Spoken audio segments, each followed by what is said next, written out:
प्रत्यक्षता होने का टाइम अब आ गया, लेकिन इससे पहले कड़क परीक्षा होनी है राजा बनने वाली आत्माओं की। जब तक उन कड़क परीक्षाओं से पसार नहीं होंगे तब तक नंबर निर्धारित नहीं हो सकते। समाज भी परीक्षा लेगा, घर वाले भी परीक्षा लेंगे, अभी भी ले रहे हैं, लेकिन उस समय परीक्षाओं की तीव्रता बहुत हो जाएगी। माया अपना विकराल रूप धारण करेगी, प्रकृति अपना विकराल रूप धारण करेगी। मायावी आत्माएं छोड़ेंगी नहीं, और प्रकृति के 5 तत्व वो शरीर को भी तंग करेंगे। और जो संघात में ही 5 तत्व हैं, जिनके आधार पर भूकंप आते हैं, बाढ़ आती है,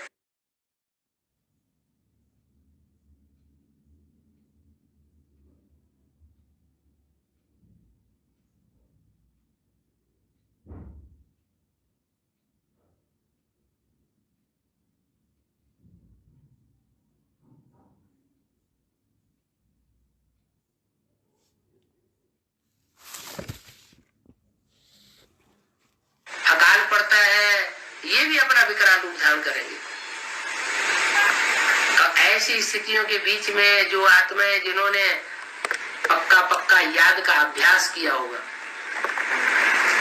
एक से लगन लगाई होगी, अथवा ये कहें कि उनके अंदर अनेक जन्मों के बाप से प्यार होने के संस्कार पड़े हुए होंगे, माने राम वाली आत्मा के प्रति विशेष स्नेह भरा हुआ होगा, वो आत्माएं पहले विजयी होंगी। फिर नंबरवार ऐसे ही होते जाएंगे। माना एक संगठन पहले पावरफुल बनेगा और फिर एक दूसरे को खींचते हुए 108 की माला तो रुद्रमाला तैयार होती है, लेकिन वो विजय नहीं प्राप्त कर पाते। जो विकारों पर विजय प्राप्त करनी चाहिए वो विजय प्राप्त नहीं होती। विजय प्राप्त तब होती है जब उनकी सहयोगिनी शक्तियां उनको आकर के सहयोग की उंगली देती, और वो सहयोग की उंगली है वाइब्रेशन के द्वारा। वाइब्रेशन याद के इतने तीखे हो जाएंगे कि उन वाइब्रेशन के आधार पर ही नई सृष्टि का सृजन होगा। जैसे लक्ष्मीनारायण के चित्र में दिखाया गया है, राधा कृष्ण एक दूसरे को देख रहे हैं और लक्ष्मी नारायण एक दूसरे को देख भी नहीं रहे हैं, माने दृष्टि मात्र का भी उनका सहयोग नहीं हो रहा है, लेकिन वाइब्रेशन एक दूसरे से मिल रहे हैं। तो जो वाइब्रेशन एक दूसरे से मिलेंगे वो वाइब्रेशन की पावर बहुत बड़ा काम करेगी, सारी सृष्टि को परिवर्तन करेगी। कृष्ण जन्म सतयुग में होगा या संगम युग में, क्या है वास्तविकता? 2018 में कृष्ण जन्म होगा।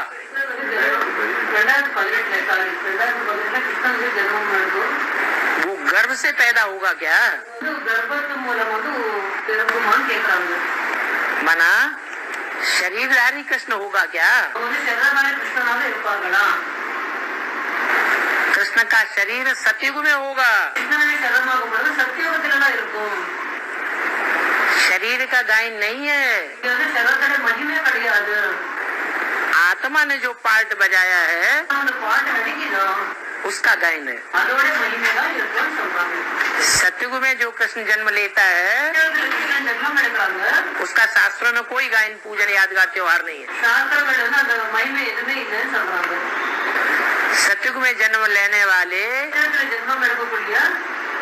कृष्ण की आत्मा ने संगम युग में जो पार्ट बजाया है उसका गायन पूजन यादगार त्योहार। माना 2018 में कृष्ण वाली आत्मा जैसे अभी प्रवेश करके पार्ट बजाती है वैसे उस समय भी पार्ट बजाएगी, परंतु वहाँ कृष्ण वाली आत्मा बच्चे के संस्कार वाली बन जाएगी।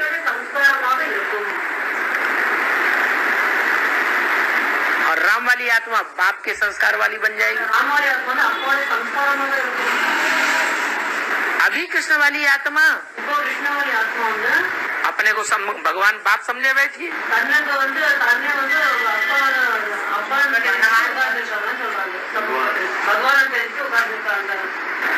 वो अपने को गीता का भगवान समझती है, तो राम वाली आत्मा में सवार हो जाती है। तो अभी उल्टा है, बैल शंकर पर सवार होता है और अपने मनमाने आचरण करवाता है।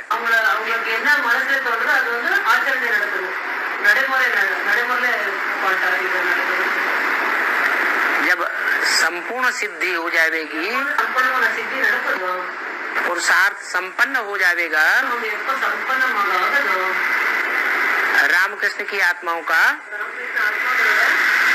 उस समय राम वाली आत्मा बैल के ऊपर सवार हो जाएगी।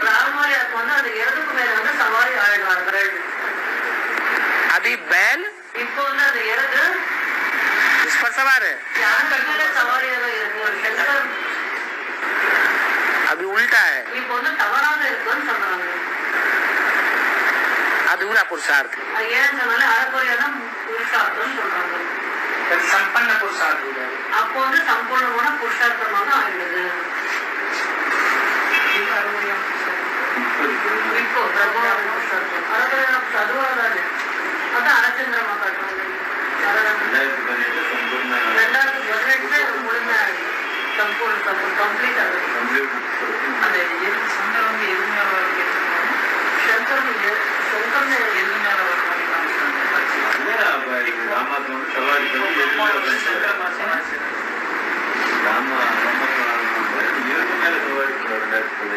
रामवाणी व्यक्तित्व में ही दोनों आत्माएं काम करें। रामवाणी पर्सनालिटी कृष्णवाणी आत्मा बच्चे को मैं स्वीकार कर लेती,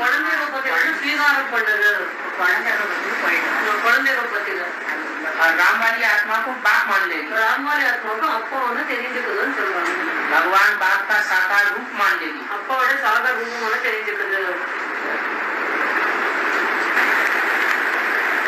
तो जो नया संवत शुरू होगा, संवत 1-1-1,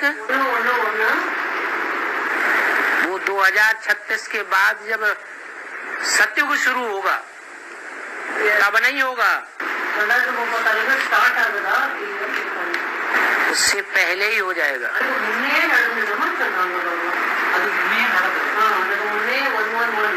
उसका नाम ही है विकर्माजीत संवत, विकर्मों को जीतने वाला संवत। तो विकर्मों को कौन से संवत से जीतना शुरू हुआ?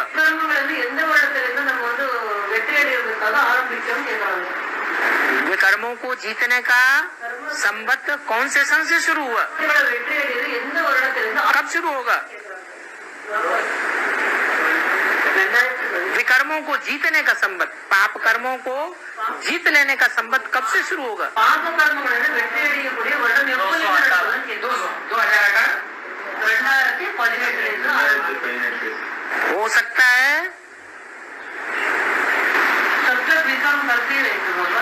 1-2 साल पहले भी शुरू हो जाए, ज्यादा नहीं होगा, पहले हो सकता है।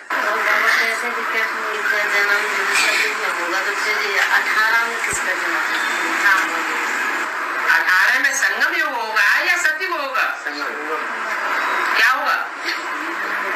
संगम होगा। तो संगम में संगम युगी कृष्ण का जन्म, और सतयुग में सतयुगी कृष्ण का जन्म। कौन सी आत्मा होगी संगम युग में? कौन सी आत्मा होगी? संगम युग में जो कृष्ण शास्त्रों में दिखाया गया है वो आत्मा होगी, जिसके साथ कंस दिखाया जाता है। कंस क्या करता है कृष्ण के लिए?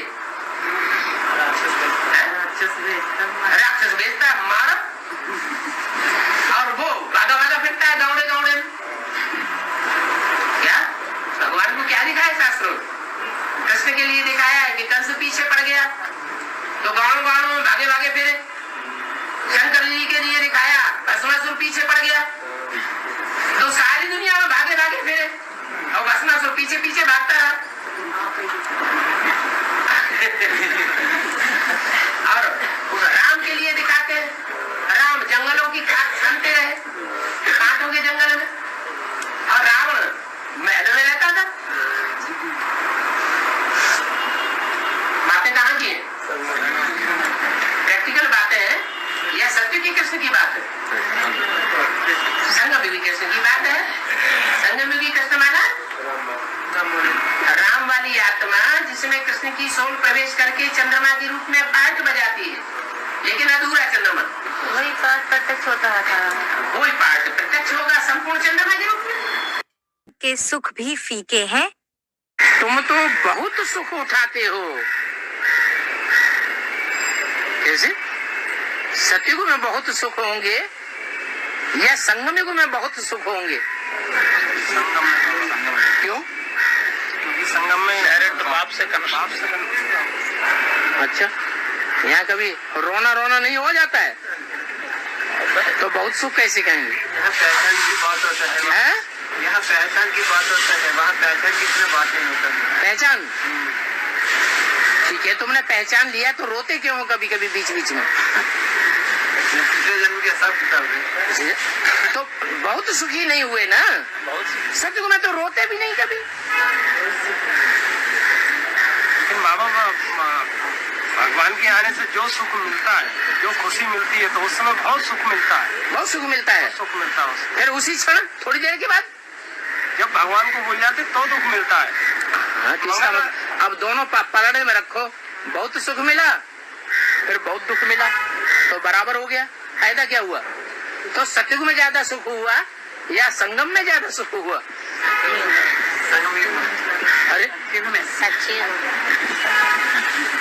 बाबा कहते हैं अभी दुखों के पहाड़ गिरेंगे। फिर भी सतयुग में जो हमेशा बेटा खाते हैं तो बेटा का खुशी नहीं, सतयुग में भगवान मिलता नहीं। चलो भगवान नहीं मिलता, लेकिन सुखी तो वहाँ रहते हैं। दुख को नाम निशान नहीं होता। वहाँ आत्मिक स्थिति में रहता है ना। हाँ, वहाँ आत्मिक स्थिति में रहते हैं, यहाँ आत्मिक स्थिति में सदाकाल नहीं रहते। तो ज्यादा सुख कहाँ हुआ? आत्मिक स्थिति से ही सुख होता है ना। तो सतयुग में ज्यादा सुख हुआ या यहाँ ज्यादा सुख हुआ? सतयुग में ज्यादा सुख हुआ। ये उल्टी बात कर रहे हैं।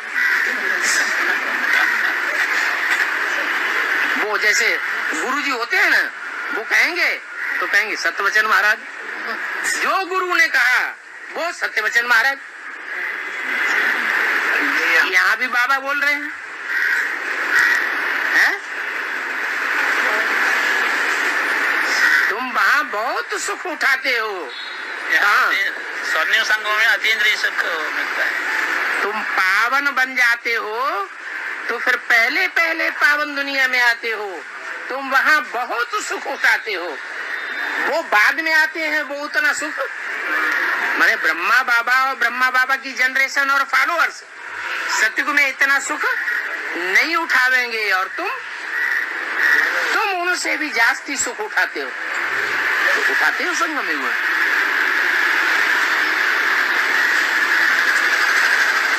अरे कोई बुद्धि में नहीं आता। अरे आगे भविष्य में अभी वो संगम युग स्वर्णिम आने वाला है।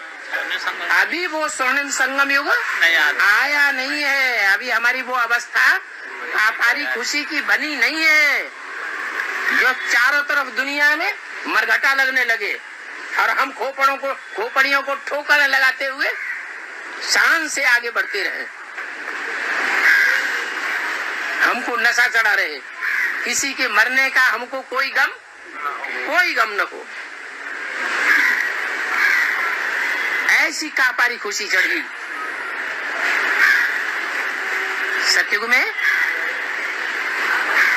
बाप का वो नशा नहीं होगा। यहाँ हमको ऐसा भी टाइम आएगा जहाँ हमें इतना नशा चढ़ा हुआ होगा, ये सब बाप के बच्चे नहीं हैं जो मरे पड़े हैं, ये दुर्योधन दुशासनों की औलाद हैं। कौरव और यादव संप्रदाय हैं, नास्तिक संप्रदाय हैं, और हम बाप के बच्चे हैं। हम असल में नास्तिक हैं। हमने बाप को पहचाना है और इन्होंने बाप को नहीं पहचाना है।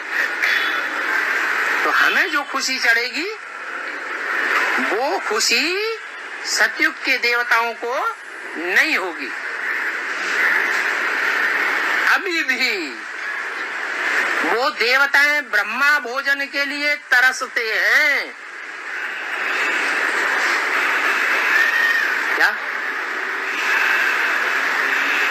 वो देवताएं जो सतयुग में देवताएं बनेंगे, ब्रह्मा सरस्वती जैसी आत्माएं, वो ब्रह्मा भोजन के लिए तरसती हैं। और हम चाहे तो बाबा के साथ बैठ करके खाएं। रोज खाते हैं, हम लोग खाते हैं। हाँ जी। तो देखो, तुम पहले राम राज्य में आते हो, तुम पहले राम को पहचानते हो, वो बाद में पहचानेंगे। फिर तुम ही पहले रावण राज्य में आते हो। तुम पहले सुख की दुनिया में आते हो। तुम जितना सुख भोगते हो उतना कोई नहीं भोगते। तुम ही पहले रावण राज्य में आते हो और तुम रावण राज्य में जितना दुख भोगते हो उतना दुनिया में और धर्म वाले कोई नहीं भोगते। तो देखो कैसा वंडरफुल ड्रामा बना हुआ है।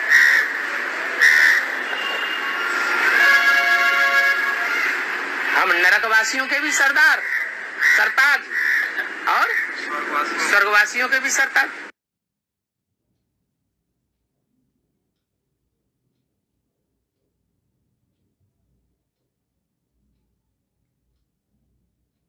बच्चों की अवस्था अचल कब बनेगी? जब तक पूरी आत्मा 16 कला संपूर्ण से कलाहीन न बने तब तक परम धाम वापस जाने का सवाल नहीं होता है। शांति धाम में अभी जाना है। अभी वो प्रैक्टिस कराई जाती है। क्या कि आत्मा शांत स्वरूप में रहने का अनुभव करे, भले इसी सृष्टि पर रह करके शांति धाम की वासी बन जाए, देवान छूट जाए, शरीर और शरीर की कर्मेंद्रियां निश्चल हो जाएंगी। ऐसी याद में हम बच्चे बैठ करके अनुभव करेंगे। कहाँ? इस 500 करोड़ की दुनिया में, 500 करोड़ की दुनिया में अनुभव करेंगे। यहाँ तो संग करंग लगता है। या बाबा क्या करेगा? बाबा कोई लगातार संग मिलेगा क्या? माने इस दुनिया को छोड़ना नहीं है। दुनिया भी नहीं छोड़ना चाहते। बाबा तो कहते हैं एक शिव बाबा दूसरा न कोई, लेकिन दूसरे तो अपना हिसाब किताब लेने आ जाते हैं सामने। तो जब तक इस दुनिया का संग का रंग 500-700 करोड़ का लग रहा है, इनके वाइब्रेशन के बीच में जब तक हम हैं तब तक हम शांति देश का अनुभव नहीं कर सकेंगे। अंत में जब चारों तरफ से ठुकराए जाएंगे, क्या लौकिक दुनिया भी ठुकराए, संबंधी भी ठुकराए, ब्राह्मणों की बेसिक दुनिया भी ठुकराए। बेसिक ब्राह्मणों की दुनिया में जो दूसरे धर्म से कनेक्टेड आत्माएं हैं, वो एडवांस पार्टी की दूसरे धर्म की आत्माओं से मिल जाए और मिल करके फिर ठुकराए, तब क्या होगा? जब चारों तरफ से ठोकर मिलती है, संसार ने जब ठुकराया तब द्वार तुम्हारे आया।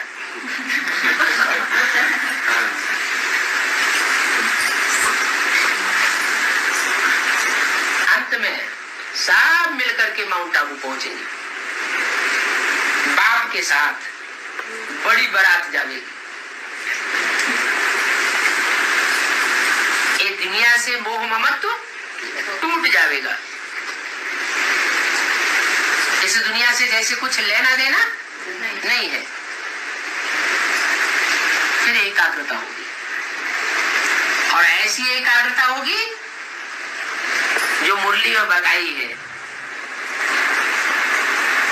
कि जिसका पूरा योग लग जाएगा उसके नेत्र एकदम निश्चल हो जाएंगे। क्या अनुभव भी करते हैं? अभी भी अनुभव होता है कि नहीं कि जब अच्छा योग लग जाता है, अच्छी याद आती है तो नेत्र निश्चल हो जाते हैं। सिर्फ नेत्रों की ही बात नहीं है, सारी ही कर्मेंद्रियां अचल हो जाएंगी, चलाए मानी खलास हो जाएगी।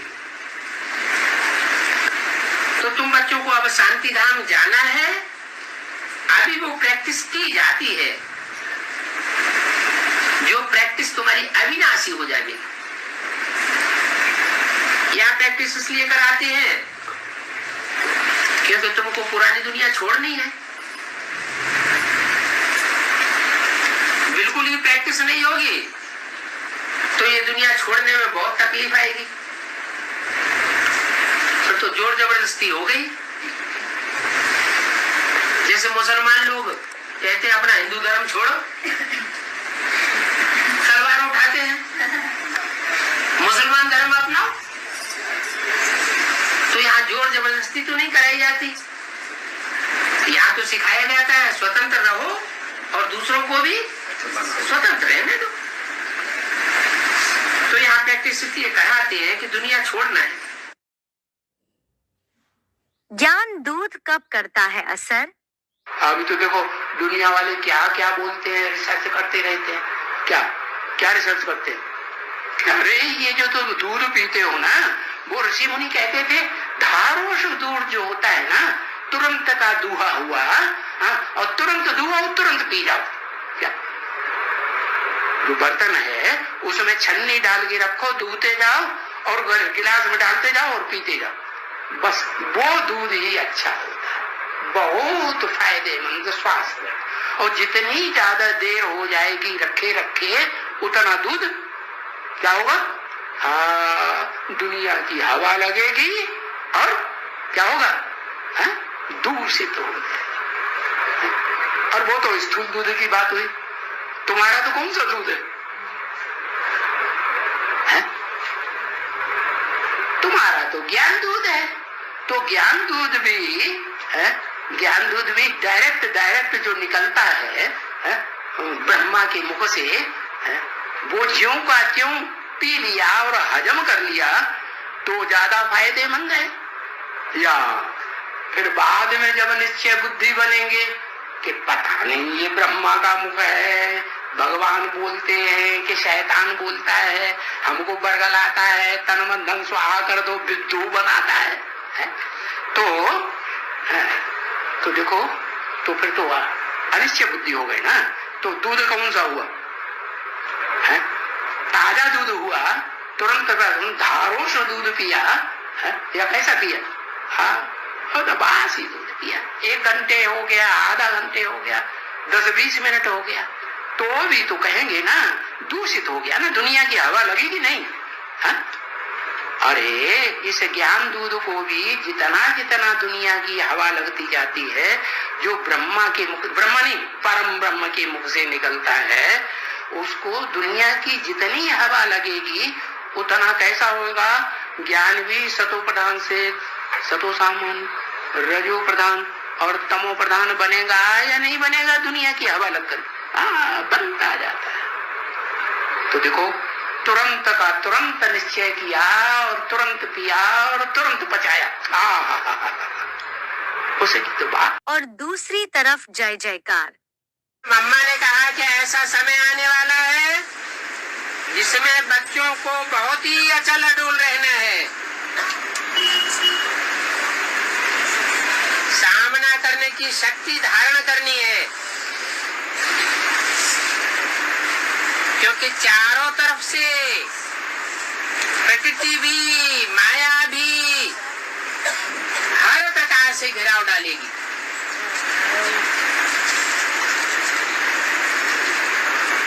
आप बच्चे भी घेराव डाल रहे हो, लेकिन माया और प्रकृति भी क्या करेगी? चारों ओर से घेराव डालेगी। उस समय आपको अपनी संपूर्ण स्टेज से सामना करना है, और उस समय ही एडवांस पार्टी प्रत्यक्ष हो जाएगी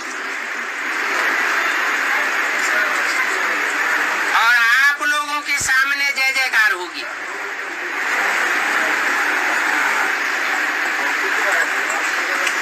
उधर हाहाकार सुनेंगे। उधर माना किधर है? बेसिक में तो विजयमाला भी है। बात किससे कर रहे हैं? पापा दादा किससे बात कर रहे हैं? बेसिक के विजयमाला के बच्चों से बात कर रहे हैं ना। तो बोला उधर हाहाकार सुनेंगे। उधर माना किधर? जो और धर्मों की आत्माएं आधार मूर्तों में घुसी हुई है, या एडवांस पार्टी में घुसी हुई है, उधर हाहाकार सुनेंगे और इधर इधर जय जयकार सुनेंगे। ये सीन जो है